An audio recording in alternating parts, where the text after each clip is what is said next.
Fala galera, Luiz Guilherme aqui, hein? Tudo beleza? Tudo tranquilão? Espero que vocês estejam muito bem, todo mundo aí. Resolvi gravar mais um vídeo, novamente falando sobre o futebol, né? Eu acho que basicamente esse negócio não sai da minha vida, é uma das minhas maiores paixões de fato. Vou falar de novo e não ligo, não tenho problema. Só que dessa vez eu vou falar sobre o futebol feminino, sobre a Copa do Mundo de futebol feminino, né? E usar como gancho a Copa do Mundo de futebol feminino para falar sobre algumas questões que eu acho bem interessantes. Vou tentar fazer essa ligação, tentar primeiramente apresentar um pouco do contexto do futebol feminino, né? Um pouquinho da sua história aqui no nosso país, um pouquinho da história da Copa do Mundo do futebol feminino, e aí no final quero tentar dar um pouquinho da minha visão sobre o assunto, né? Um pouquinho da minha opinião e tentar traçar algumas relações sobre alguns comportamentos que eu observo na nossa sociedade com a história do futebol feminino aqui no país, com a história da Copa do Mundo de futebol feminino. Então é isso, galera. Bora pro texto!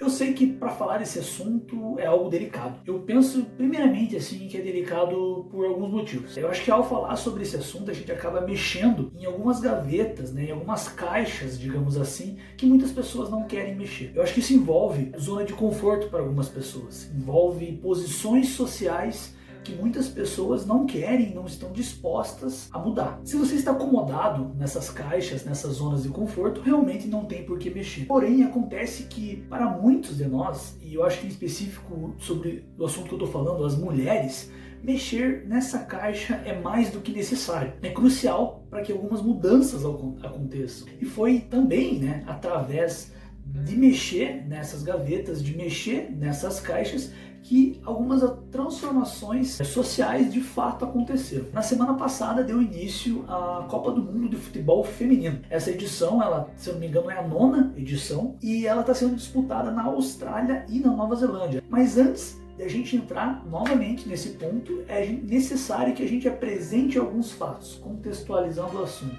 Vocês sabiam que a primeira edição da Copa do Mundo de Futebol Feminino ela só aconteceu no ano de 1991. Na verdade, já na década de 70 e na década de 80 existiram algumas tentativas de se criar uma competição desse nível. E elas de fato aconteceram. Nos anos de 1970 e 71 foram realizados torneios através da Federação Internacional Europeia de Futebol Feminino. Os eventos foram chamados de extraoficial, pois não contou com a organização da FIFA. A FIFA é a entidade máxima do futebol, seja do masculino ou do feminino. O sucesso em termos de audiência dos respectivos campeonatos levou à suspensão da proibição da prática de futebol feminino em vários países. Ou seja, muitos países, incluindo o Brasil, a prática da modalidade até a década de 70, até a década de 80 ali, dependendo do lugar, a prática era proibida. Se a gente pensar que as mulheres eram proibidas de jogar bola em vários lugares, né, de jogar futebol, isso é muito louco, né? E eu acho que a gente não para pensar nisso. E quando a gente para pensar nesse assunto, algumas reflexões podem surgir, alguns entendimentos podem ser possíveis dentro desse assunto. Mas o fato é que somente no ano de 1991, 51 anos depois da primeira Copa do Mundo de Futebol masculina, que foi em 1930, é que a FIFA organizou o primeiro Mundial Feminino de Futebol na China. Então, essa primeira edição ela contou com a participação brasileira também, e ela teve os Estados Unidos como os primeiros campeões oficiais. Então a gente está falando de algo muito recente, apenas 32 anos de competição. É muito pouco, né, se comparado ao masculino, né? Isso já serve para a gente pensar em algumas comparações quando dizem por que as mulheres não ganharam, não são tão importantes quanto os homens, né? Primeiro que a gente já tem uma distância temporal de competição muito grande, né? São só 32 anos de competição do Mundial Feminino em comparação a quase 100 do masculino. Como eu já antecipei, que no Brasil as mulheres elas eram proibidas de jogar futebol. E quando eu digo proibida, eu não estou me referindo aos núcleos familiares que proibiam as suas esposas, as suas irmãs, suas tias. Eu estou falando do próprio Estado proibir, ou pelo menos no primeiro momento desincentivar a prática do futebol feminino. De acordo com vários historiadores, durante o Estado Novo, no ano de 1937 e 1945, Estado Novo, para quem não sabe, é o nome que nós historiadores chamamos e damos ao período ditatorial em que o Brasil foi governado pelo gaúcho Getúlio Vargas. Então, durante o Estado Novo, foi realizado um decreto oficial no ano de 1941, através do CND, Conselho Nacional de Desportos, um órgão do próprio Estado, e tem um trecho dessa publicação que dizia o seguinte, abre aspas, as mulheres não se permitirá a prática de desportos incompatíveis com as condições de sua natureza. Fecha aspas. Vamos a alguns pontos aqui. O trecho, ele não proíbe explicitamente o futebol feminino, mas ele deixa aberto para interpretações machistas, misóginas da época. Acho que é isso, a gente concorda. Vamos lembrar que a gente está falando de um período onde grande parte da sociedade achava normal e via como correto a mulher estar em casa, a mulher ser do lar, a mulher cuidar dos seus filhos e se limitar somente disso. Naquele período era muito mais comum do que é hoje, né? As mulheres eram incentivadas, existiam propagandas do governo que incentivavam e que diziam que o lugar da mulher era na casa, que a mulher não podia fazer alguma outra coisa que não fosse ficar na casa, cuidar do lar, cuidar dos seus filhos. Por mais ambíguo que esse decreto soe, e mesmo não dizendo de forma explícita, mulheres não podem jogar futebol, esse decreto, de fato, impediu sim a prática oficial dessas mulheres, né? Uma historiadora chamada Fernanda Ribeiro Raad lembra de uma forma magistral que, abre aspas, não se proíbe algo que não existe. Então, se foi proibido, se foi desincentivado, quer dizer que já existia a prática. E se foi necessário barrar as mulheres, era porque algo incomodava naquela sociedade patriarcal. Lembra no começo do vídeo quando eu falei sobre as caixas, quando eu falei sobre as gavetas, quando a gente acaba mexendo ali, algumas estruturas acabam mudando? Avançando um pouco o tempo, a gente chega no período da ditadura militar brasileira. Aqui eu vou abrir um parênteses. Vocês sabiam também que ditadura não possui somente o caráter exclusivo militar? No caso do governo do Getúlio Vargas, que eu citei durante o Estado Novo, esse governo é considerado uma ditadura civil, já que o Getúlio Vargas tomou o poder e permaneceu no poder de uma forma imposta, autoritária, sem qualquer participação do povo. No ano de 1965, em plena ditadura militar no país, durante o governo também autoritário do militar Castelo Branco, o mesmo CND, aquele mesmo órgão que publicou no ano de 1941, publicou novamente, né? Mas dessa vez de uma forma explícita, que o futebol feminino estava proibido, junto de outras modalidades no Brasil. Essa lei, pessoal, só foi abolida no ano de 1979. O futebol feminino só foi de fato se profissionalizar na década de 80, no ano de 1983. Cara, é muito recente isso, né? Já na década de 60, 70, 80, foram períodos ali, as pessoas pediam nas ruas a redemocratização do país. Movimentos estudantis, feministas, operários, estavam crescendo. E eu acho que o futebol feminino, crescendo dentro desse cenário também internacional, tem total ligação com esse período, né? Com esse contexto de muita luta, de muitos movimentos de minorias, digamos assim. Um homem falando sobre o futebol feminino. Olha só, o esquerdo macho querendo lacrar, querendo fazer média em cima do futebol feminino. Galera, eu tenho total consciência da minha posição. Eu sei que eu sou um cara muito privilegiado. E eu vou usar esse espaço de privilégio para passar um pouco da minha visão sobre as coisas. E aí a gente entra num ponto também, na questão da representatividade. Eu concordo e eu acredito fielmente no poder da representatividade. A gente pode citar exemplos muito rápidos aqui com relação ao contexto do futebol feminino que falam e representam um pouco dessa questão da representatividade. Nos jogos do Mundial desse ano, né, que estão sendo transmitidos também pela Cazé TV, a gente vê duas mulheres comentaristas comentando o jogo do Brasil. Na Globo, vemos uma narradora mulher narrando a estreia do Brasil. Aí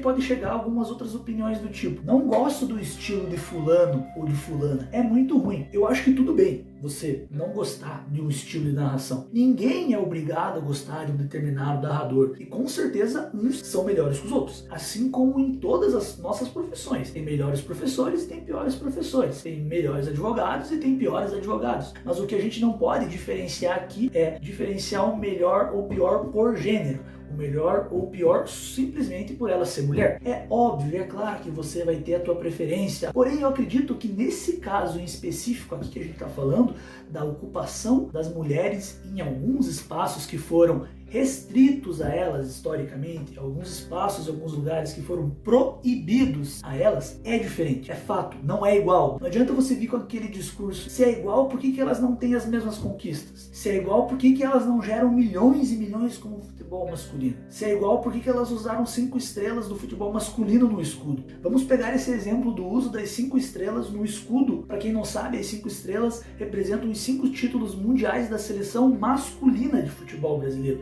E por muito tempo as mulheres usaram as 5 estrelas no seu escudo também, mesmo elas não tendo conquistado nenhum mundial ainda. E você já parou para pensar que talvez isso tenha sido uma estratégia para tentar alcançar um pouquinho da visibilidade que o futebol masculino tem e que elas nunca tiveram? Talvez tenha sido uma forma de tentar atrair patrocinadores, atrair investimento, olhares, atenção para uma modalidade que quase nunca teve investimento. Pode ser que sim, né? Eu estou tirando essa opinião da minha cabeça. Pode ser que essa questão delas terem usado as 5 estrelas no escudo pode ser uma tentativa, uma estratégia de chamar público, sabe? Em qualquer lugar do mundo que você for, com a camiseta da seleção brasileira, pelo menos, sei lá, alguma pessoa vai reconhecer. A gente está falando de algo muito recente. Em 1991, as goleiras da seleção brasileira não tinham nem luvas, né? Elas tiveram que comprar com seu próprio dinheiro, entendeu? Recentemente eu vi um caso da atleta Elane, que foi a primeira mulher a marcar gol em Copa do Mundo pelo Brasil, no ano de 1991, no primeiro Mundial. Hoje ela é motorista de ônibus. Então a gente vê uma diferença. Então a gente tem que entender e olhar para essa diferença. Sim, já evoluiu muito, sim. Já teve muito crescimento. Esse ano a Globo está transmitindo. A Globo, a maior emissora do país, está transmitindo o Campeonato Brasileiro Feminino, algumas partidas, é claro. Mas então a gente pode sim afirmar que teve muito crescimento, já teve muita evolução, mas a disparidade entre os salários, né, entre o investimento, ainda é gigantesca. Elas demoraram a ocupar esse espaço, seja dentro da mídia, sejam também as atletas. E essa demora não é por culpa delas. Na minha visão, a culpa é da nossa sociedade ser construída e sustentada em grande parte pelos homens. Lideranças políticas, donos de empresas, corporações, grandes fazendas, né, os grandes latifundiários, a grande maioria dessas pessoas são homens. Mas o que eu penso e que se resume grande parte desse vídeo é: deixem elas ocuparem o espaço que também é delas. Ah, mas é ruim. Ah, mas eu não gosto. Não assiste. Pronto, acabou. Vai assistir uma outra transmissão. Uma vez eu ouvi uma seguinte frase que dizia assim: se você for para você falar mal, nem fale. Me deixa muito triste quando eu vejo comentários que são somente exclusivos e direcionados para rebaixar as mulheres, no sentido de diminuir a importância desse espaço que foi conquistado. Lembrando, não foi dado, foi conquistado. Para mim, são comentários que não agregam em nada. Ah, mas eu só tô brincando. Porra, sempre tá brincando, né? Você vai usar a tua brincadeira para esconder essa tua masculinidade e uma heteronormatividade até quando? 2023 já, irmão. É claro que eu também não sou o paladino da justiça. Eu erro constantemente. O dia inteiro, a todo minuto, eu tô errando, falando merda, me equivocando. Tenho certeza que muitos podem estar assistindo esse vídeo e tá pensando: ele tá falando merda. Eu tô aberto a tá falando merda. Eu tenho total reconhecimento disso. Claro, ninguém é perfeito. Uma coisa eu acho que é a gente falar na nossa intimidade. Todos temos pensamentos ruins, estranhos, distorcidos, pensamentos equivocados, que a gente sabe que talvez moralmente não seja o correto você pensar esse tipo de coisa. Todo mundo tem, não vamos mentir aqui. Mas a questão é você saber o espaço que você tá. Você não vai chegar numa roda de conversa de 15, 20 pessoas ali e distribuir comentários racistas, misóginos, só de brincadeira. Na verdade, você até pode fazer isso, mas aí você vai estar sendo um completo de um animal. É sobre você ser sincero com o teu sentimento, ou melhor, com o teu ressentimento. Ah, mas a gente mete o pau nos homens também. O mundo tá chato, não pode mais falar nada, tudo tá chato. Filhão, deixa eu te contar uma coisa. O mundo sempre foi chato. O mundo sempre foi chato fora da tua bolha. O mundo sempre teve guerra, sempre teve matança, preconceito, abusos, privações, impedimentos. Basta você sair um pouquinho só da tua casa e olhar para o lado. Aí você vai ver um mundo bem chato para algumas pessoas. É sobre empatia, é sobre você entender que essas mulheres estão começando a ocupar um espaço que foi privado delas, que foi proibido para elas. O espaço sempre foi nosso, cara. É só sobre compartilhar. É só sobre você apenas entender isso, ficar quieto e aceitar. Ah, mas eu não gosto, eu não aceito. Cara, então vai embora, velho. Então vá para Marte. O mundo tá mudando, quer você gosta ou não. E que bom que ele tá mudando, né? É foda a gente ficar falando óbvio, né? Mas a quantidade de comentário, frases soltas, comportamentos ignorantes que eu tô vendo em relação ao futebol feminino, em relação à seleção brasileira feminina é muito grande. E sempre na base da brincadeira. Sempre tá brincando, né? E é louco isso, né? A gente pra pensar o porquê disso, né? Por que a gente sempre tá mantendo esse comportamento? Eu gosto de pensar que a nossa sociedade é culturalmente moldada de uma forma machista, pra gente pensar dessa forma. Mas só da gente ter um pouco da consciência de que a gente tá falando merda, que a gente fala merda a todo momento, só o fato da gente se policiar já é um ganho muito grande. E como eu disse, a gente vai errar, todo mundo erra, e eu tô errando a todo momento. Eu amo esporte, cara. Eu amo esporte de uma maneira geral. Eu amo futebol. E eu costumo falar que quando se trata de esportes, competições, Olimpíadas, Copa do Mundo, é o único momento em que de verdade eu sou nacionalista. É o momento que eu cago pra invenção que é o nacionalismo. E eu simplesmente torço. Torço pros homens e torço também pras mulheres, porra. Qual que é o problema? Não quer torcer? Não gosta? Tudo bem, se não, obrigado. Só não atrapalhe com comentários que não vão agregar em nada. Pensa na tua mãe, pensa na tua mulher, na tua namorada, na tua irmã, na tua filha. O silêncio às vezes é muito melhor. É isso aí, galera. Valeu aí que mais uma vez quem ficou até o final desse meu terceiro vídeo aí. Eu tinha algumas coisas para falar, eu espero que tenham ficado claras aí. E novamente, eu sempre vou agradecer quem ficou até o final me acompanhando falar sobre esse assunto, ou quem só veio aqui para me ajudar com um like, com uma visualização, né? Vocês sabem aí que esse projeto é um projeto bem importante para mim. Eu tô realmente é algo pessoal meu, né? Não é meu trabalho, não vai ser meu ganha-pão, longe disso, mas é só algo que eu possa expressar um pouco do que eu penso, do que eu estudo, do que eu sinto, compartilhar com algumas pessoas que concordem comigo também. Valeu mais uma vez aí, você que ficou até o final, e valeu, até a próxima. Valeu!